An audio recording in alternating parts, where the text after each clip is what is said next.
Salut à tous, une nouvelle semaine s'achève, il est donc temps de refaire un petit tour de l'actualité avec 3 infos complètement barrées.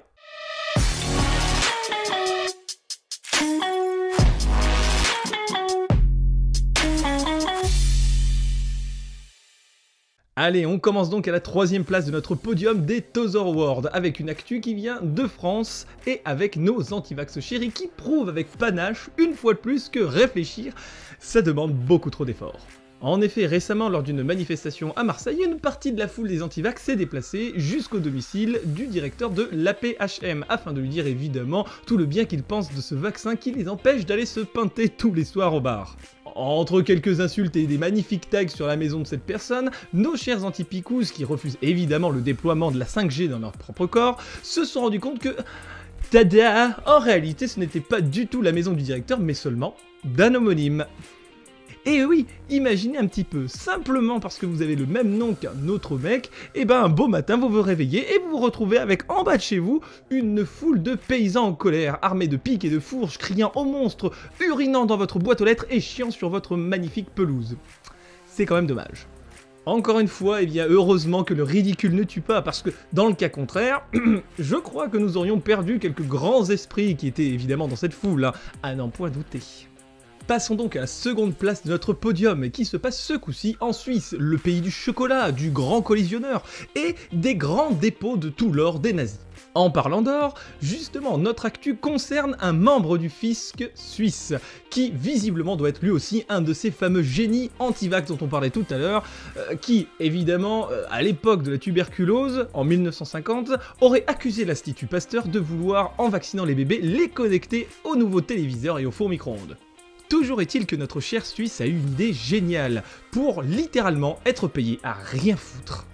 Avec son téléphone perso, il appelait son téléphone du bureau, faisant donc croire à tout le monde qu'il était occupé, et ce qui permettait donc de transférer les vrais appels à ses collègues de bureau qui, eux, bossaient vraiment. Mais un mec aussi génial, je peux vous garantir, il pourrait donner des leçons de vie à tous les flemmards de la Terre. Hein. Mais ça, une chose est sûre, c'est que dans 100 ans, on va vouer un culte à ce mec-là. Enfin, du moment que cette religion ne nous demande pas beaucoup d'efforts, évidemment. Et cerise sur le gâteau, notre cher malandrin héros des temps modernes, lorsqu'il se fait gauler, eh ben il s'en bat tellement fort les couilles, qu'il recommence. Donc forcément, vous vous en doutez, le mec s'est fait toper une 2e fois, hein, et à ce moment-là, comment a-t-il justifié ça? Avec une motivation extrêmement basse. Flemmard, fidèle à lui-même, honnête, franchement, mesdames, cachez vos filles, parce qu'un playboy est dans la place. Je ne vais pas vous mentir, hein, ce mec il méritait presque la 1re place du podium, tellement son je m'en foutisme est d'un niveau épique.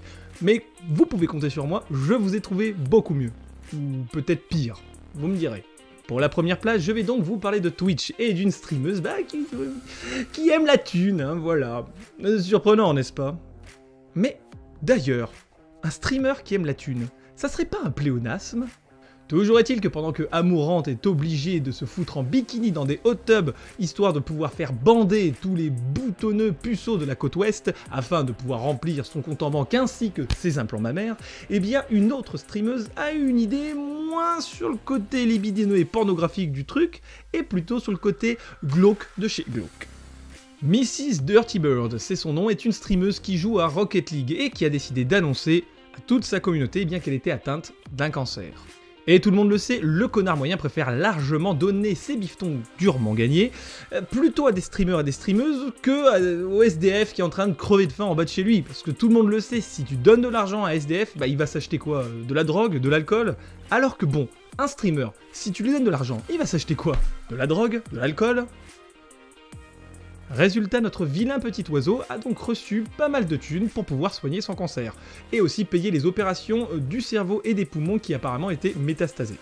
Non mais sérieux, une femme aussi jeune et qui a souffert autant et qui a eu autant d'opérations qu'un vétéran de la guerre du Golfe, franchement, ça brise le cœur. Et surtout, ça brise les couilles, parce qu'on a découvert que Mrs Dirty Bird, en réalité, elle n'était pas du tout atteinte d'un cancer, et que cette thune qui lui était envoyée lui servait à se payer son matos gaming, sa bouffe, ses factures et tout le reste. Merde, attendez une seconde.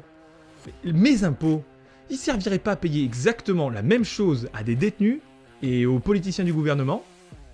Toujours est-il que cette jeune streameuse a dû présenter des excuses publiques, expliquant ensuite prendre un peu de distance avec Twitch. On se demande pourquoi.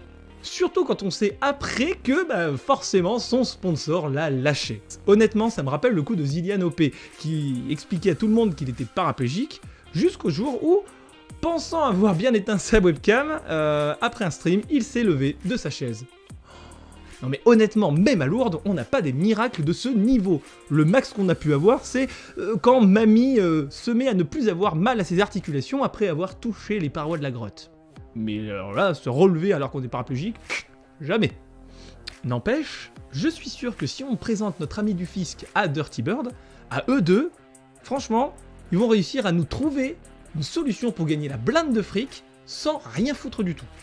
Mais en fait, quand on y pense, ça existe déjà, et ça s'appelle Trader en bourse. Autant pour moi. J'espère en tout cas que ce format vidéo ainsi que ces 3 actus vous auront beaucoup plu. Si c'est le cas, n'hésitez surtout pas à vous abonner à la page, à partager, à liker et même à commenter la vidéo.